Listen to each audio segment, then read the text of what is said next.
Thank you and good afternoon. This is Sam Vaughn for Sam Sports Report. The Jayhawks, let's start with NCAA basketball. We've got some good games. The Jayhawks will get a tough matchup at Allen Fieldhouse. Kansas is number 12. They will play Houston, who is number 7. Kansas is without KJ Adams, as he is hurt. He usually starts the game, but some people heard on 8-10 a couple days ago think that or should be a sixth man. Won't matter today, as he'll be out.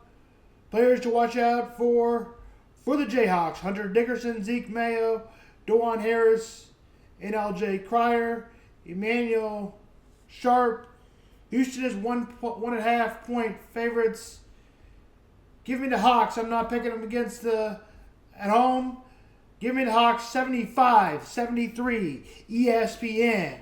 Number 23, who suffered a tough loss in the week to Texas. They will get Ole Miss. This is a tough 4-game stretch coming up for the Tigers, and even that Ole Miss is number 16, it's one the Tigers need to get at home. The Tigers' lowest ranking team in the next 4 games is Ole Miss in the next 4 games. So Missouri will need this one today. Players to watch out for: Mark Mitchell, Tabar Bates, Caleb Grill, and Anthony Robinson. Josh Gray needs somebody who needs to score more, but his size does help. Pradell is a player to watch out for Ole Miss. I'll take the Tigers in a close one, 78-75. It's on SEC Network. Tip is at 5. Kansas State might be one of those teams who we don't talk about once the season goes on unless we have time. Kansas State is playing West Virginia. Kansas State is a 7-11 and 1-6. 1-6 in conference play. Players to watch out for: Javon Small, and rounding up to 20 points, David DeGuest just averages about 13. And the Cats are in a bind to keep Jerome Tang, as they have guaranteed him some money. Tip-off is at 5 on CBS Sports Network. That's how bad the Cats are. West Virginia's. Now we talk AFC NFC Championship. Let's start with the AFC Championship. Patrick Mahomes is more or less than good anyone in the league. His lack of receivers in the last 3 years, and he's gotten the Chiefs to 2 Super Bowls, and we'll see if it will be a third, and then will try to win their 3rd Super Bowl in a row. Left tackle is the most important spot and position in football, and he's made it the whole year without really a left tackle that's any very good. And now another one that's playing at a position in Joe Tooney. The Chiefs also, they had a better last year left tackle in Donovan Smith, but they decided to go with the rookie. That didn't work. Decided to go with the third or second year player in Wanya Morris. That didn't work. So finally, DJ Humphries. That didn't work. There's no quarterback in football that's greater than Patrick. The games, guys. Josh Allen versus Patrick Mahomes. For the 4th time, the Chiefs are trying to pursue an unprecedented 3rd straight Lombardi trophy, while the Bills will try to end what is fast becoming a postseason curse by finally beating Kansas City for the AFC Championship. While Mahomes and the Chiefs have come out on top in previous 3 head-to-head playoff meetings, Josh Allen has posted comparable numbers to Mahomes in those matchups and has had great success against Kansas City when the teams have met in the regular season. The Eagles and Commanders, also a great game for the Commanders and Eagles. Commanders got to stop Saquon Barkley, and the Eagles will need to stop Jalen Hurts. I had the Eagles going to the Super Bowl, but health of Jalen Hurts concerns me. Kick game time is at 2:30. Now we transition to head coach, and everyone interested in my evaluation of the Cowboys. Well, I guess I'll get that first, even though the Jaguars hired their coach first. Last night, according to Cowboys, announced that according to ESPN, Jerry Jones has found their man, Brian Schottenheimer, son of Marty Schottenheimer, former coach. Obviously, if he wants to win a Super Bowl, he can't coach like his dad. run the ball and run the ball and run the ball doesn't work so much anymore. And quite honestly, the Cowboys don't have a great running back anyways. So Marty didn't win with Joe Montana. It did not work. The Broncos were one of Marty's devils. Marty was one of the greatest regular season coaches, not so much in the playoffs.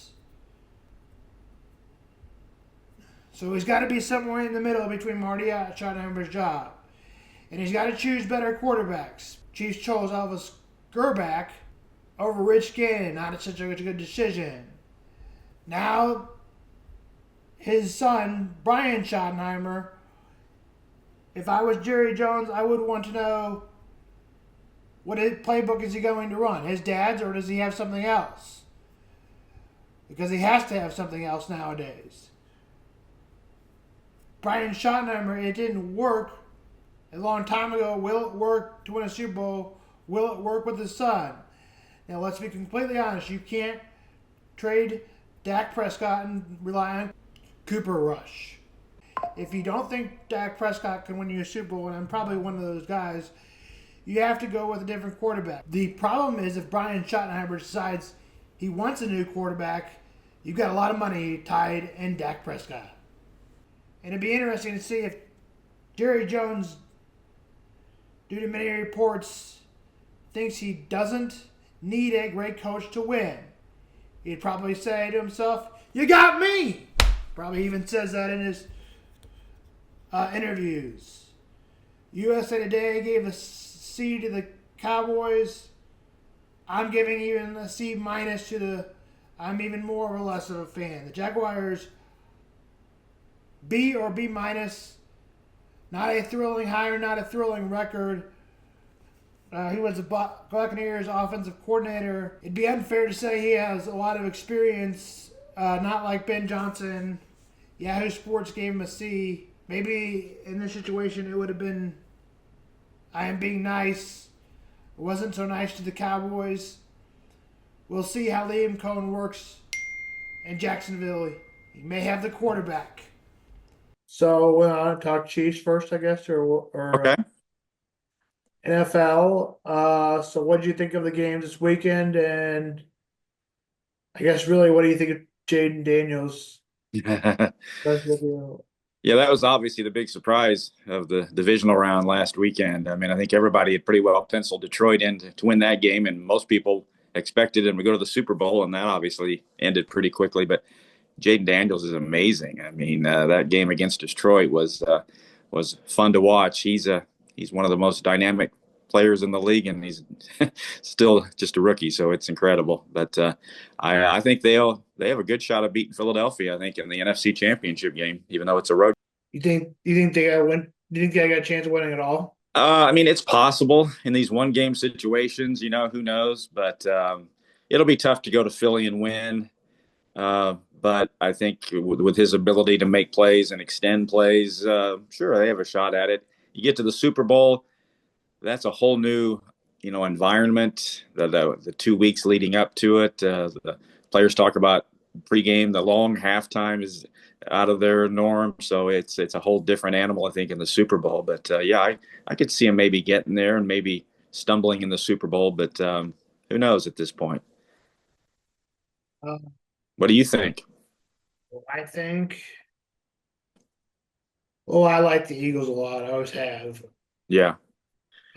Just friend likes them, and so I kind of like them. Okay. I think most people are not wanting another Eagles-Chiefs Super Bowl. I think people are rooting against that. I don't know. I'll probably root for the Eagles, but if Washington wins, it's fine. Yeah. I'm really excited for the AFC game, Buffalo and Kansas City. Another matchup between those two, and Chiefs own them in the playoffs, so we'll see what happens. Who do you want to win the Super Bowl? Well, I don't have a rooting interest of any of the four remaining teams, but maybe Washington, because they have an SIU player, Jeremy Chin, who made the interception that ended the game against Detroit last week. So maybe I'll just root for him, which I guess is an extension of rooting for Washington. But I do like Washington. They haven't been in this position in over 30 years, so it's kind of fun.